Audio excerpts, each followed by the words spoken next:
안녕하세요. 닥톡 네이버 지식인 상담원에서 하신 예지입니다.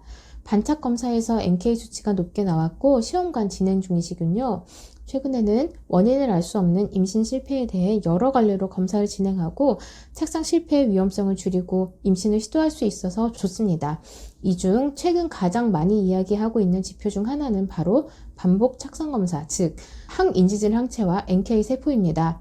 항인지질 항체는 혈액의 응고성에 관한 지표이며 항인지질 항체가 있을 경우에는 태반의 미세한 혈관의 응고로 인해 기능을 못하게 되면서 초기 유산의 원인이 될 수 있습니다. 그래서 항인지질 항체가 양성일 경우에는 혈액을 묽게 하는 크녹산 주사를 맞으며 이식을 시도하게 됩니다.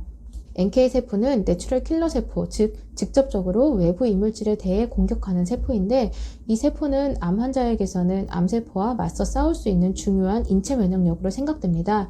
그런데 이 세포가 난임의 영역으로 오게 되면 NK세포가 이식된 배아를 이물질로 판단하여 공격하기 때문에 초기 착상을 방해하는 요소가 됩니다.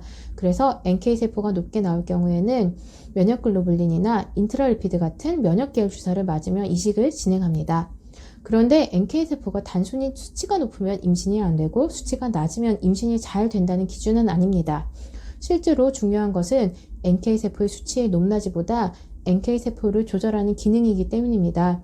내 몸에 속하는 것은 공격하지 않고 내 몸이 아닌 이물질을 공격하는 기능, 즉 배아를 적으로 인식하지 않도록 면역을 조절하는 기능이 더 중요한 부분입니다. 일반적으로 장기간의 스트레스와 수면 부족, 신체의 여러 컨디션 부조는 면역 체계의 조절에 문제를 줄 수 있습니다. 그렇기 때문에 면역 문제로 착상 방해가 있을 경우에는 규칙적인 식사, 수면, 스트레스의 조절 등 기본적인 섭생과 몸 관리를 통해 면역 기능을 정상화한 후에 임신을 시도하는 것이 좋습니다. 면역 기능을 외부에서 주사제를 통해서 조절할 경우에는 실제로 면역이 필요한 상황이 되었을 때 제대로 작동하지 못하는 것이 문제가 될 수 있기 때문입니다. 이런 분들께는 한방 자궁신부 치료가 도움이 될 수 있습니다. 한방에서 기체울혈, 스트레스로 인한 간기울결이 있을 경우 침치료와 약침, 좌훈, 수기치료, 온열치료를 진행해서 기혈을 원활하게 운행할 수 있도록 할 수 있습니다. 특히 침치료를 위시한 한방 내원치료는 면역조절 효과가 우수하기 때문에 효과적인 임신 준비가 될 수 있겠습니다.